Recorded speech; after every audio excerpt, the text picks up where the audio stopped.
All right, you are listening to Geek Vice, now a multi-state, I guess you could say an interstate podcast. That's right. Hey, federal Since government better watch out. We're crossing state lines. we are crossing state lines, A but I'm couple not of them. bootlegging, so that's There okay. you go. There you go. Welcome, everybody, to Geek Vice, episode number 105. Two geeks struggling to be heard across the vastness of the World Wide Web. We dare to go where millions of men had gone before. I mean, really, someone had to show us how to do it. Thanks for joining us in our geekdom as we discuss all things geek and sometimes relevant topics. And that guy, Kip, over there, is in a hotel room. So if we glitch out and this all fails, it's because of him. It usually is anyway. Good evening, Kip. How are you doing, man? I am doing pretty well considering I've only been home one day since November 25th. Yeah, well, yeah, that's being gone a lot. I was That is just gone trying a to think, lot. like, what is that, 2 weeks? You've been home one day in 2 weeks? Yeah. Wow. Yeah. Yeah, I can't say that. I'm home all Just been So, busy being important. That's what I tell myself anyway. that's right. Kip's got a new role at his real life job, so he's going to be traveling a little bit more. So you guys are going to have to be patient with us. There might be some times where we have to, like we did today, where we had to move stuff around because of travel schedules. So stay tuned to our Twitter feed because I will always put it on Twitter on whether or not we're going to record that night or another night. I'm going to try to be really good about giving you guys a heads up on that. So follow Twitter. Follow me at GeekVice on Twitter. You can also, I try to also post them to our Facebook page, but I know Facebook pages don't always get the notifications on your phone like Twitter will. So follow us. Bastards. That's So, right. Yeah, man. And, we didn't record last week because Kip was in Vegas and wasn't even going to attempt to try to use their Wi-Fi out there. I think they're saved for hookers and blow. So, Probably true. yeah. And I think you're required to watch porn if you log on to their Wi-Fi there.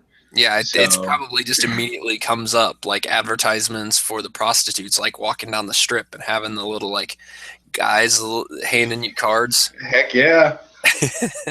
How many of those cards did you come home with? Absolutely none because I hardly left the hotel I was in.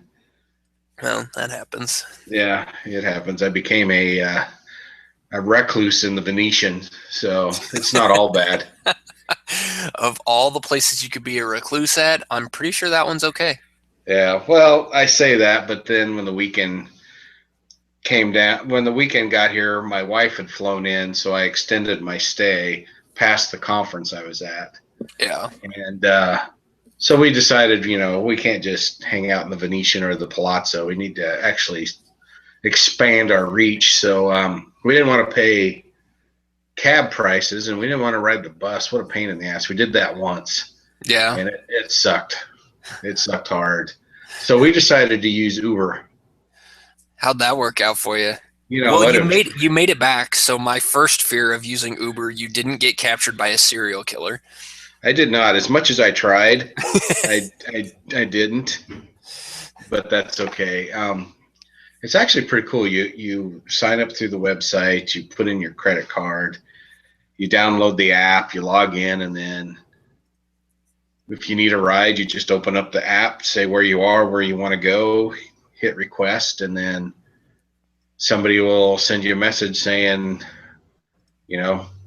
there's a picture of me, here's my car, here's my license plate number, I'll meet you here, and no money exchanges hands. It all goes through their credit card. They don't even know how much I'm being charged. Oh, really?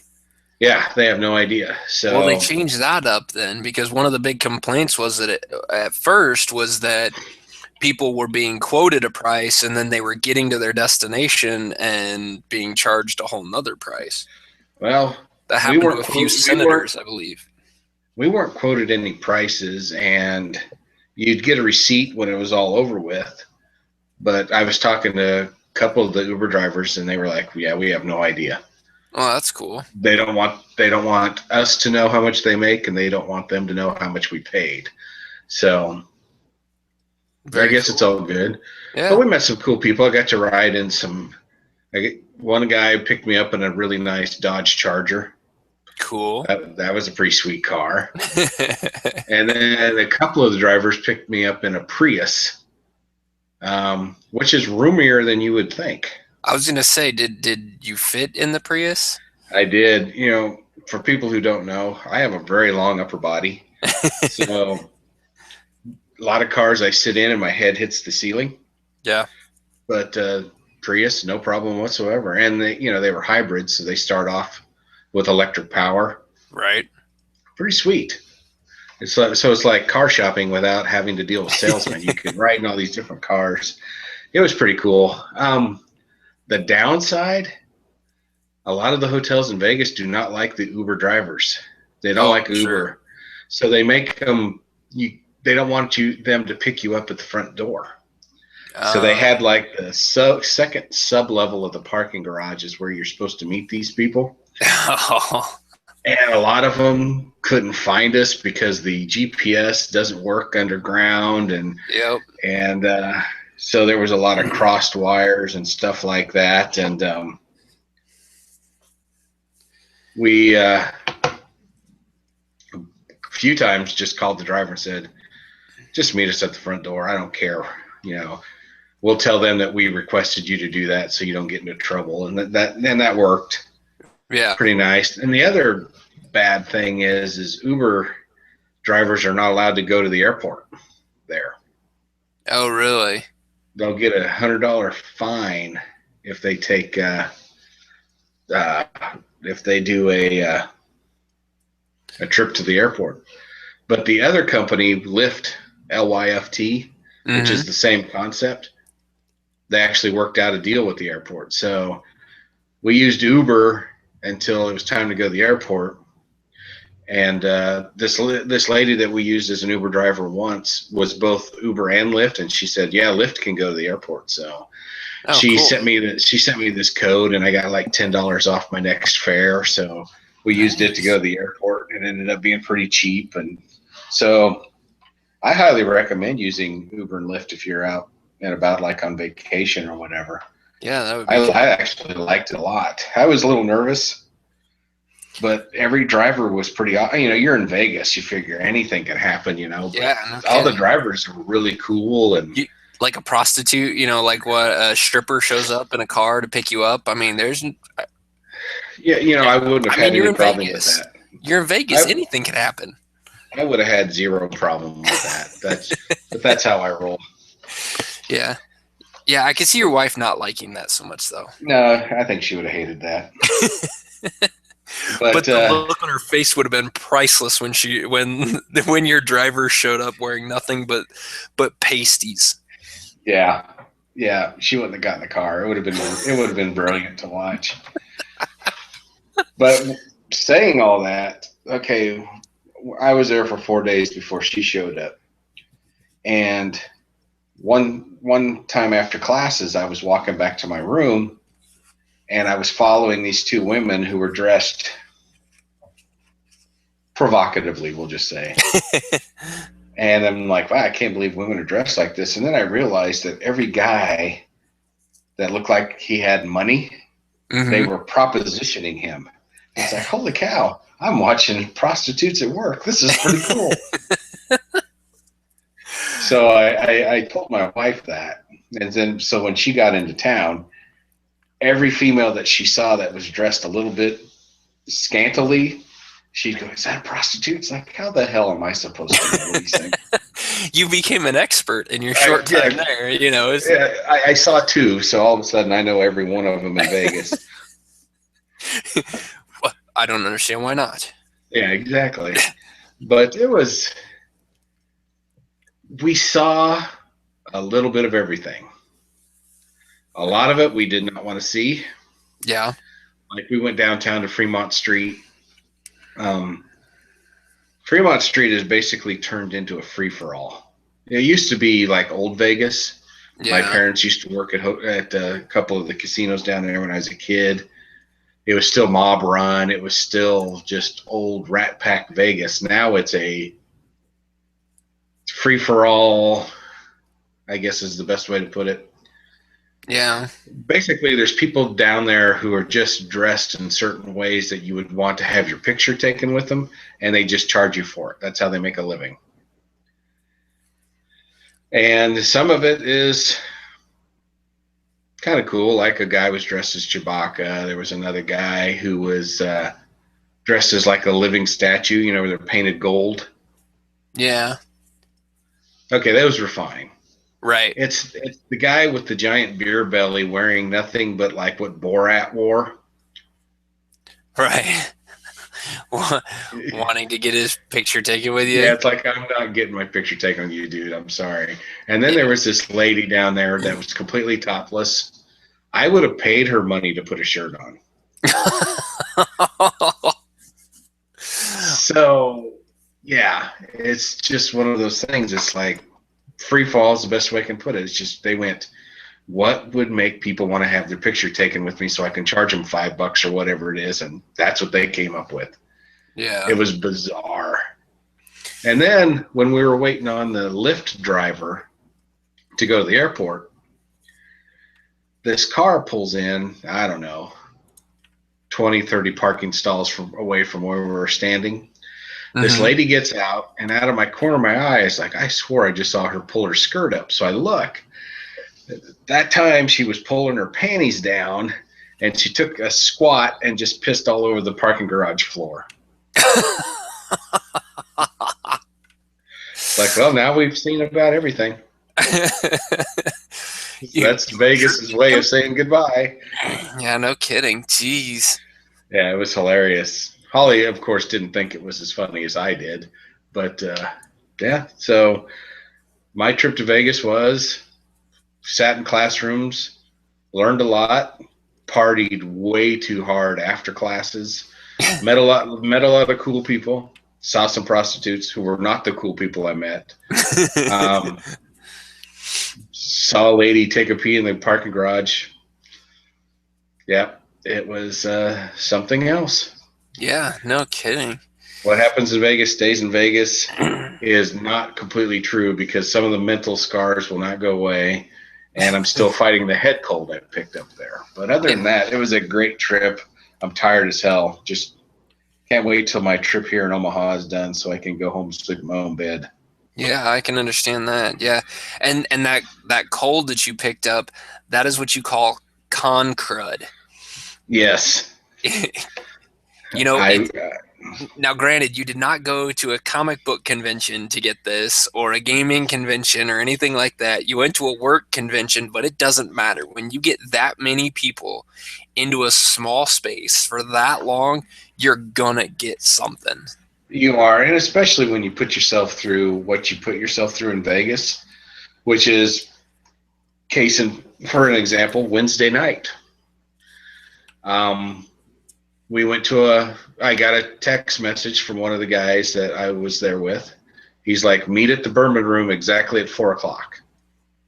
It's like, all right. The only thing I had was a different thing in another part of the convention that was for the user group. Mm-hmm. This had nothing to do with that. So some VIP thing, they let us in. We drank whiskey for free.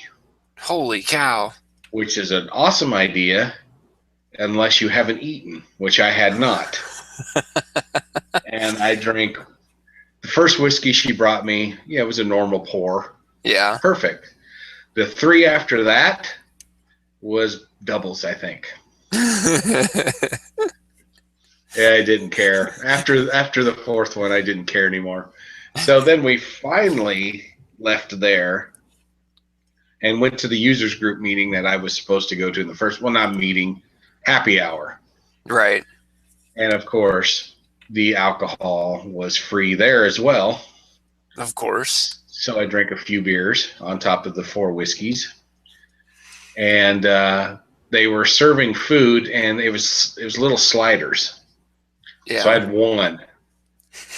I'm a big dude. One isn't going to do it. One's not going to do me, and you're bigger than I am. Yeah. So we get done with that, and I'm thinking, all right, we're going to go get something to eat. No, we walk by this bar called the Rock House. Somehow one of the guys scored VIP access to that. We got in. Don't tell me. I don't know how. Don't ask. And we found this balcony where the pass to get in were these coasters that they passed out with a code on it. So we're hanging out the balcony, and any cute girls that walked by, we were giving them coasters so they would come in. It's kind of a blur. Hopefully they were cute. I don't know. Hung out there, and at this point, I'm like, I met some people from another engineering firm and just kind of hung out with them. And I'm like, I'm just chewing on ice cubes. I got a glass of water, and they filled it up with ice cubes, and I'm just chewing on ice cubes, trying to just stave off the alcohol poisoning at this point. And so finally, I'm like, you know what? I could use a Diet Coke. I could really use the caffeine because it's not even late yet. We're already at our third party, and I don't even think it's like 9 o'clock yet. Holy cow. And I'm blitzed. I am gone. And so I'm like, one of the guys I was with, he's like, I'll go get you one. It's like, thank you. So he comes back with this glass with a strobe light in it, and it's not Diet Coke. Well, it is, partially. You get a whiskey and Coke or rum and Coke? Did. Whiskey and Coke, and I'm drunk enough that I'll drink it. So I drank it. And then it's like, well, I need another one, but I just need Diet Coke. So this lady I met there, she's like, I'll go get you one. It's like, thank you. She was like being mom. And it's like, you're a godsend. So she goes, she comes back, she hands it to me. It's whiskey and Coke again. It's like, it's a conspiracy. I think people were laughing at me at this point. Plus, we had they gave us these sunglasses that had all these blinking lights, and I'm sure I was making an ass out of myself, but it was fun. You were the drunk guy they wanted to keep drunk. Well, I wasn't the one dancing around and high-fiving everybody. It was another guy I work with that was doing that. But finally, it's like I really could use something non-alcoholic, so I went to the bar myself and got it, and just got a glass of water, and again, completely filled with ice. One drink, the water's gone, so I spent the rest of the night just chewing ice cubes. And I'm talking to these people that work for another engineering firm, and they're like, well, we're thinking about going and doing this or whatever, and I don't even remember what it was. And I'm like, yeah, I said I should probably just meet back up with my guys. And I'm looking around the bar. They all left me there. I don't even know where this bar is. I don't know how to get back to my room. I am gone. I don't even want to know what my blood alcohol content was. I can't believe they bailed on you. Apparently one of them was still in the bar somewhere, but everybody else just left. Oh, jeez. So I'm like, I gotta go. I said, I don't know where you're going. I don't know where I am. And instead of them saying, hey, we'll help you get back to where you need to go, no, they're like, okay, see ya. So here I am, completely drunk, don't know where I am. And I found my way back to my hotel room somehow. Well, the best part about that is nobody thought you were out of the ordinary. You were just another guy. I was just another guy. But you know me, I'm very reserved. Right. But when I'm drunk, I'm Mr. I like everybody. So, I'm hugging all the girls. I'm high-fiving everybody. I'm being a drunk ass. And so I make it back to the hotel room. My first class, breakfast is from 6 to 8. And then my first class starts at 8. I didn't wake up till 10 minutes to 11. Oops. And I got to my hotel room about midnight. Well, so all of this happened from 5 till midnight. And wow, it's a blur. Made some pretty good friends that I've even been in contact with since I've gotten back. Well, that's the best part is the fact that they still talk to you. Yeah, none of them has said, "Hey, you remember that stupid thing you did?" But there was a few people when I was walking through the halls at the conference. They're like, "Oh, you're that dude." I'm like, "I don't remember you at all." Yeah, you remember you did that thing with the no. Move on. You're hurting my head. But Remember you were standing on the table, swinging from the chandelier? one guy said something about me getting up on the dance floor and doing something. It's like, there's no way in hell. I would remember that. I don't care how drunk I am because I do not dance. That Yeah. is my gift to the world. And I think he was confusing me with this a CAD manager that was in my company that maybe we look enough alike that he might have thought that was me. But yeah. So Thursday, I was not a happy boy. I hadn't eaten since lunch the day before. I probably drank about $200 in alcohol, and it's noon, and I haven't eaten, and I'm hungover. I was a mess. I was a total mess, and my wife was coming into that night, and there was another party to go to that night. Oh, jeez. So I drank a ton of Gatorade, ate as much food as I could tolerate, and I think I finally started feeling good about 8:30 that night. About the time you started drinking again? About the time my wife's plane landed in Vegas. Nice. But we went to this other party. It was chilly in Vegas, and this Yeah. other party was outside, and it was spread way the hell out. It was at the Hard Rock Cafe, Right. Hard Rock Casino, and it's spread out.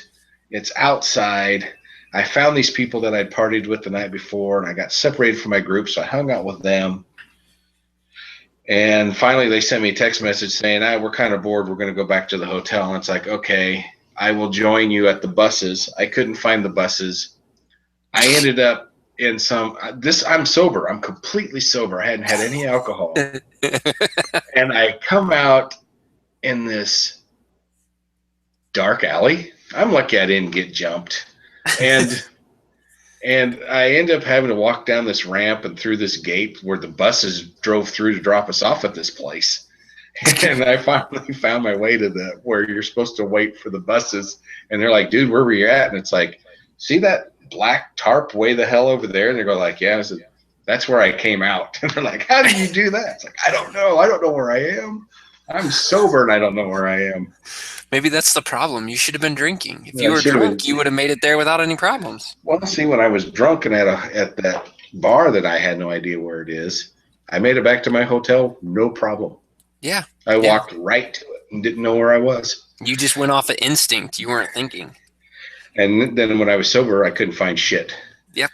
It was amazing. So that was spend more time drunk. So that's why I have a head cold, I think. Yeah. Because lack of sleep, extra alcohol, and standing outside in the cold for the last party. But I met some cool people, saw some interesting things, and now I'm in Omaha, Nebraska. So, so now there's not going to be anything fun or exciting going on because you're in Nebraska. Well, I do get to hang out with Doug and Eddie from the Doug and Eddie show, so that's good. Well, that's true. That's true. That's good. That is one advantage. So while I was gone, what were you doing? It's enough about me. Well, we did some traveling for Thanksgiving. We went down to Branson and did some of that. But what was more fun was I took Cyber Monday off of work. Did you buy? I did, and there was a few things that I was hoping were going to be on sale, like Fallout 4 or Assassin's Creed Syndicate. However, they were not. Bastards. So instead, I got Pillars of Eternity. And I had heard good things about this game, and I've been on a D&D kick pretty hardcore for the last, I don't know, like 3 months. I put together a group to play with our normal DM to try 5th edition, but we couldn't get the group situated with the right time to be able to meet before Thanksgiving. So I'm like really itching to play. So I find Pillars of Eternity. And Pillars of Eternity is interesting.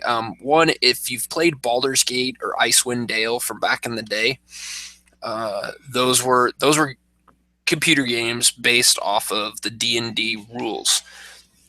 So you built characters the same way you do in D&D. You even, it gives you you have the same sort of stats, the same strength and dexterity and wisdom and charisma, and you're trying to use attacks that go against those. And and those games were fun, but I felt more like those games were just hack and slash. I had no idea what I was doing, but part of it I think was because I didn't have any experience in D&D. Well, not that I have played a whole lot of D&D since then, but I've at least watched people play enough, whether it's or listened to, whether it's Critical Hit, which is one of the podcasts that I really enjoy, that is just a D&D campaign, or Critical Role that's on YouTube, which is a bunch of voice actors. I think almost all of them are in this game. That sit around and play D&D. So I felt like I had a better understanding. Plus I've played some Pathfinder since then. So I'm like, you know what, I'm going to give this a try. Pillars of Eternity, really, really fun. I enjoy it. If you like playing D&D, or if you liked Baldur's Gate or Icewind Dale, this is a game definitely for you. If you don't like those games or don't like D&D, do not get this game. Okay? I'm just going to throw that out there. The other cool thing about this was also a Kickstarter project. I don't know if the people listening or Kip, if you remember this thing going through Kickstarter or hearing about it. I do not. But this game was the Kickstarter was asking, I don't think it was completely funded. I think it was partial, but it was looking for $1.1 million on Kickstarter. They raised almost $4 million. Huge, that works. Yeah, huge success on Kickstarter, and I believe this is one of the first full-blown computer games or video games to get funded on Kickstarter and get released and get fairly high marks. There's a lot of reviews for Pillars of Eternity that are pretty high. And, I found out after I got it that, hey, guess what? After the first of the year, they're looking at their second DLC release. So they've got The White March, Part 1 is already out. And after the first of the year, Part 2 is supposed to be coming out. So it's like I could be playing this thing for a really long time. Overall, the game's really fun. The combat gets a little tricky, mainly because you're managing multiple people. So you start out building one character, but as you go through the game, you start running into other characters who kind of have NPCs that basically have some sort of, either they're going to the same place as you're going, or they or you convince them that they're bored and it's like, why not come on an adventure with us? We're going this way type thing. And you can kind of convince them through some of your choices in dialogue to get them to come with you. And then you control that character then from that point on.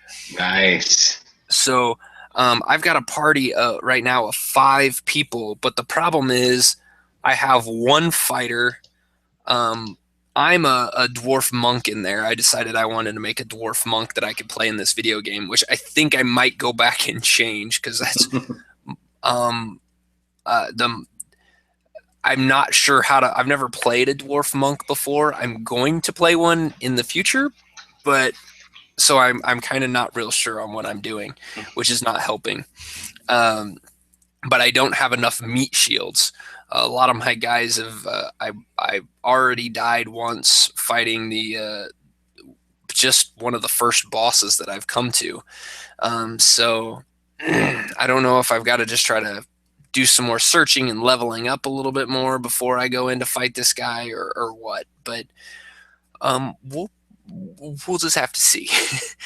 A lot of magicians or a lot of magic users on my squad. I've got a cleric and a couple of wizards or warlocks.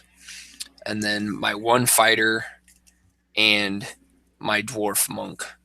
So it's fun. It's a lot of fun. The combat, the part that's nice, which I don't remember there being in Baldur's Gate or Icewind Dale, is that you can pause combat. You can actually set up. You can even set up automatic pause points. So if a certain criteria is hit, the game will pause itself, both during combat and starting of combat. So I've got it set up to where as soon as my characters notice a bad guy, um, it pauses so that I can choose whether or not I actually want to go advance farther and deal with them, or maybe change direction and go a different way. Well, that way you don't go into combat naked with just a plunger, right? Exactly, exactly. Um, and then it also, I have some points set in there to where it will pause at once the bad guys notice me and start making it advance. So then I can say, okay, well now I can do my buff spell um, to do that. And the other thing that makes this game a little difficult is I forget that I'm playing D&D. And one of the most important things in D&D is paying attention to your health of your characters and resting when you need to rest, and actually saying, okay, I'm going to set up camp here.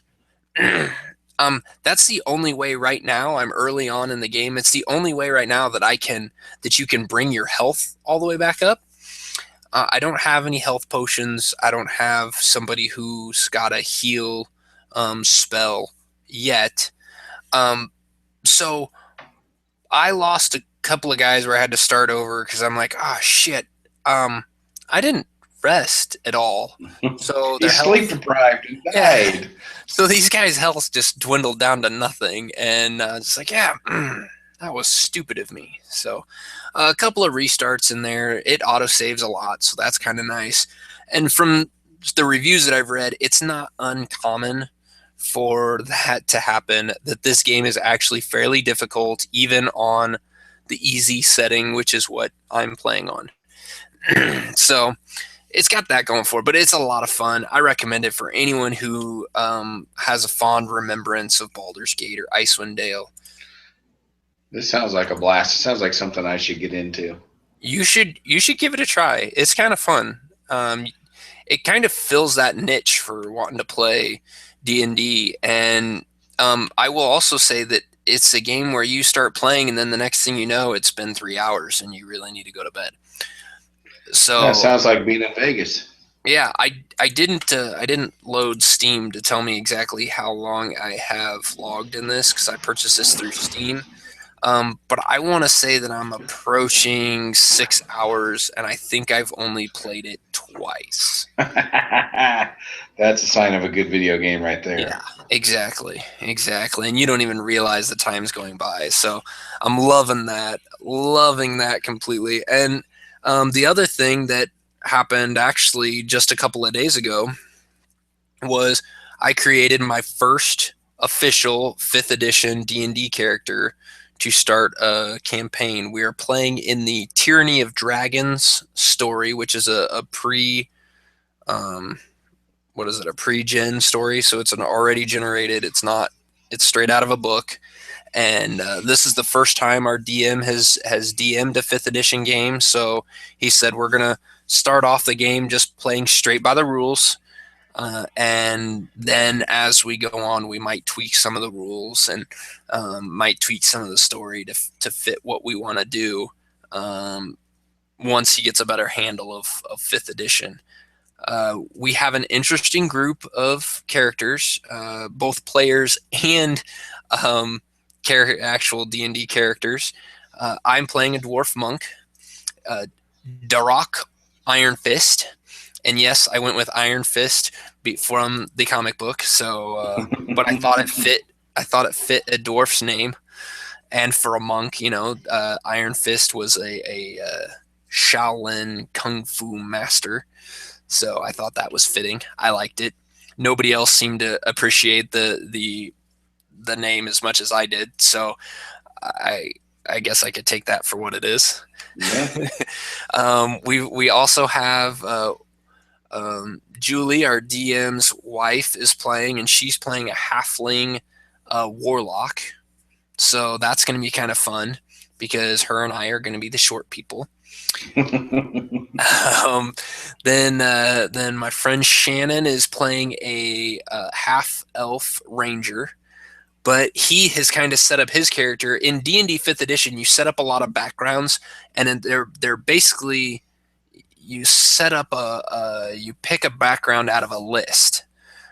So there's in the player's handbook, there's a list of different backgrounds, a different I don't think it's called backgrounds, but it's something along those lines. And so he actually picked criminal as his background, which doesn't necessarily mean that he was convicted of a crime or that he actually committed a crime. It was more, we're playing it along the lines of he did something and is either accused of it, and we don't actually know if he did it or not. But it's kind of fun because he kind of took this almost like rogue-like background, but for a ranger, and he's been basically exiled out of a city and is left out into the woods. That's where he got all his rangeriness from. Rangeriness. Yeah, so that's fun. And then my other friend Scott is joining the group, and he has never played D&D before. This is his first experience with D&D, any sort of D&D, any sort of role-playing game at all. And he had no idea who he was going to play when we sat down at the table to create all these. And he came out, our DM, Brad, made some sort of comment about a paladin, basically described a paladin. And Scott he didn't even say anything. He just got on his phone and started looking up pictures of paladins and found a picture that he really liked, and he's like, boom, that's the guy I want to be. So him and Brad figured out how to build that character, and I was a little worried and almost didn't play a dwarf monk because we have no healer in our group. Well, one of the backgrounds that actually just kind of fit with Scott's character is that he is a healer of some sort. So hopefully it's interesting because he's going to be our meat shield and healer, I think. Maybe. That's going to be tough to do because he's going to have to heal himself all the time. Yeah. So, well, I mean, if he's a really good meat shield, then that's fine. He can heal himself all the time, and then the rest of us can just start maybe protect him a little bit too. So they just attack him so they don't attack the rest of us soft ones. We have squishy parts. Yeah, exactly. So we'll see how this goes. We sat down and we spent 4 hours sitting around a table discussing our backgrounds, how our characters know each other, where they came from, and setting all the background basically the meat, picking out our stats. And Scott's the only one with feats already because he's a human paladin, so humans get a whole bunch of extra bonuses that other races don't get. But it was really kind of funny, the look on Scott's face when Brad made the comment, okay, now the first thing you want to do is pick a race. And Scott looked at me like, you mean like white or black? Or like, oh, I love it. I love it. It's great to see new people involved in this. I'm hoping he really enjoys it. He liked the first session of just creating the character, so I'm curious to see what happens when we actually get into combat and he gets to start doing some of the stuff. Actually gets to start playing this character. Well, after you guys had a handful of sessions, we should have him on. Yeah, so he can give us his impressions. Yeah, I think that'd be a great idea. We'll have to do that, and it's gonna be fun. I'm looking forward to it, even if it's Brad did such a great job writing a story for us when we were playing Pathfinder in the last campaign. So I'm kind of a little bummed that we're not going to have that. But in order to be able to play right now, he doesn't have time to write a story. So we're going with the pre-gen, and we'll see how it goes. I'm looking forward. I just want to get to playing. So we meet unfortunately, we have to wait till after Christmas and after New Year's to be able to meet again. So, um, holidays really suck the life out of you. Yes, they do. Especially with Chris, I have a Christmas party every weekend up to Christmas, and then you got Christmas and New Year's all on weekends or all on Fridays. So, yeah, it fills up your weekends really quick when the holidays Yes, it are not does. in the middle of the week. Yeah.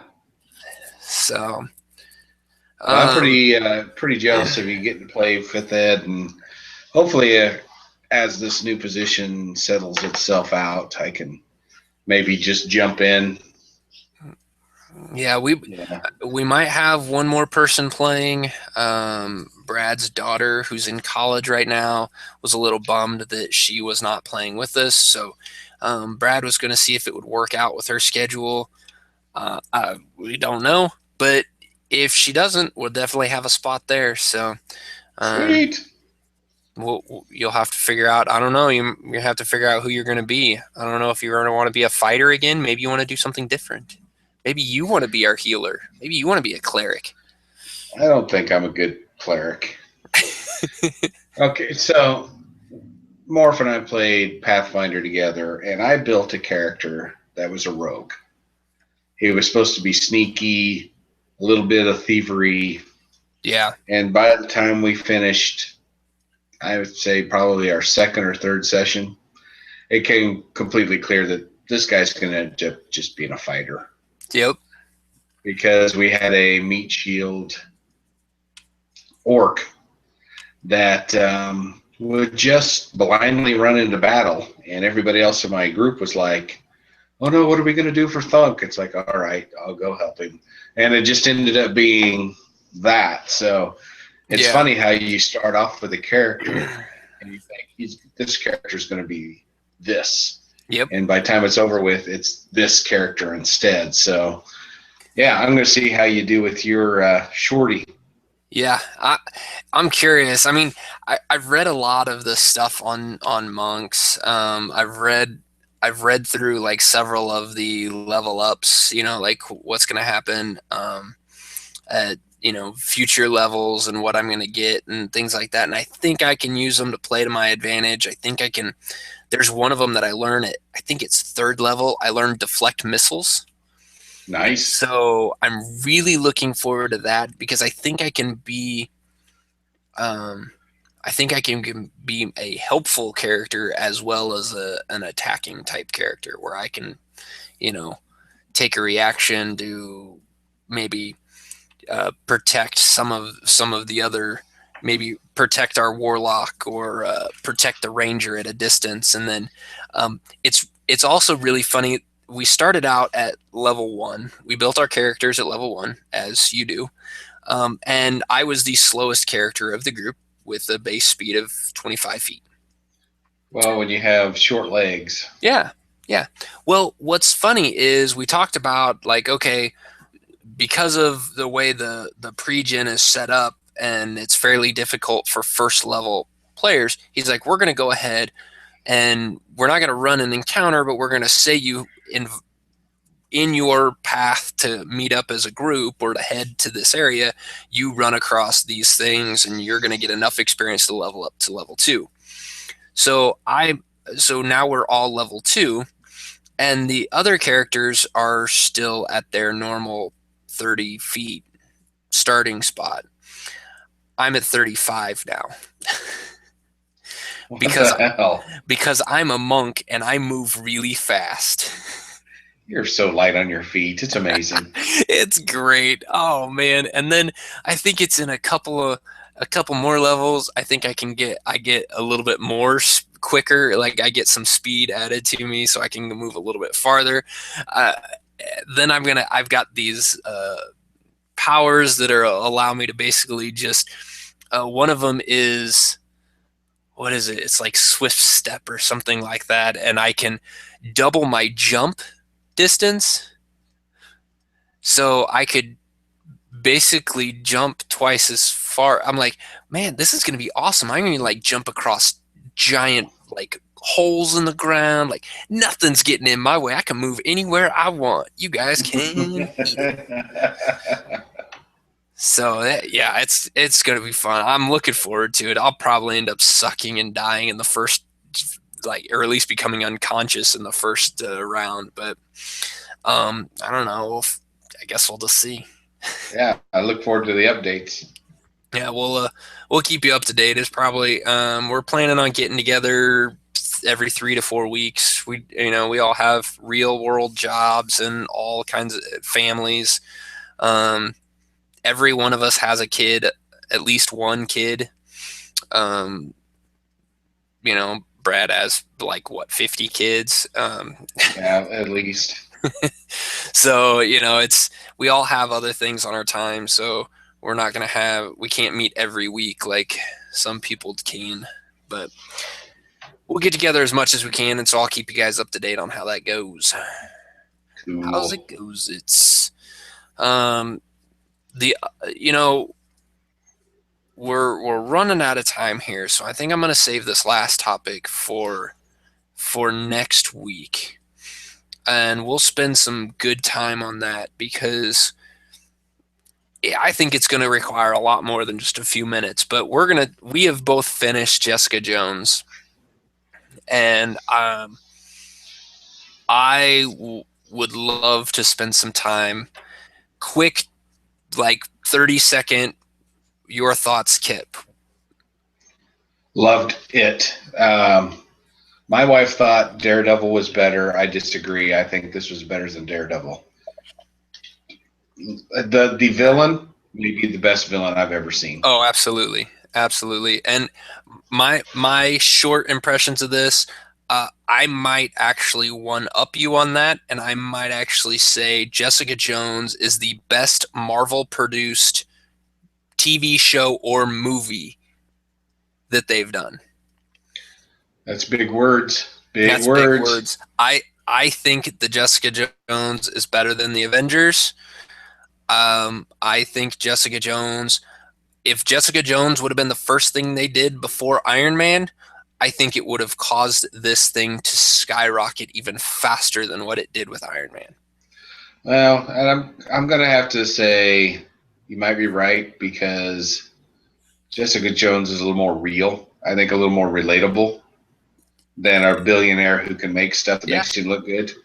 This is something they could have put. There is not a damn thing in this show that you look at and go, yeah, I'm never going to see that in my life. I mean, other than the fact of a character whose skin is unbreakable in Luke Cage, but in reality, like, he looks like a normal person. Yeah. I mean, there's very few scenes where you go, huh? It's realistic fighting. It's, there's no super martial arts stuff like you see the Black Widow do in the Avengers movie. It's incredible, but we'll talk more in depth on that next week. Yeah, I would really like to get into a big discussion about Kilgrave when we talk about this. Because, like I said, this may be the best villain I've ever seen in a TV show or movie. I like it. We can do that. We will do it next week. Other than that, I also teased out there that we have a super secret idea coming out of the Geek Vice studio. I hinted to this on Twitter, so those of you who follow our Twitter will probably get the first dibs on this. But I will tell you this: it involves a special episode of Geek Vice with our guy with it. I'm gonna go with probably just Eddie. I don't know if Doug's coming in on this or not. I think it's just gonna be you and Eddie. It might just be me and Eddie with a special episode. We're trying to decide if it's only going to be a 45 minutes to an hour-long episode, or if we're going to do a crossover event with the Doug and Eddie show and make it a 2-hour episode, an hour on each show. We haven't quite decided yet. We're working out the details, but it will be coming later this month. So stay tuned. I'm not telling you I'm not telling you what the topic is, but if you've listened to our interviews with Doug and Eddie, you'll probably be able to figure it out. So there you Yes. go. Go back and listen to the other episodes with Doug and Eddie on them, and I'm sure you will figure it out. You can let me know on Twitter if you think you know what it is, and maybe I'll release it there. We'll see. If somebody guesses right, maybe I'll just say yes, that's what it is. Oh, All right. fun little tease, right? Absolutely. I like it. I'm looking forward to it. So again, everybody follow us on Twitter. That guy over there is at Kip Killigan. You can follow me on Twitter at GeekVice. You can check out our blog, geekvice.blogspot.com. That has links to all of our episodes. You can also follow us on Google Plus and Facebook. Just search for GeekVice. You can also check out our channel on YouTube. Just look for GeekVice in YouTube. It's right there. And you can also email us at Send us your favorite Vegas stories. Yeah, send us some Vegas stories. You can also send us your opinions on Jessica Jones. If you've finished it or you've watched enough of it, you've got an opinion, send it our way, and we'll read it next week when we talk some more about Jessica Jones and Kilgrave and how amazing that bad guy really is. Email is geekvice@gmail.com. Anything else for tonight, Kip? Nope, I think I'm ready to pass out from 2 weeks of not being home. I don't blame you. All right, everybody. We will see you next week. Later!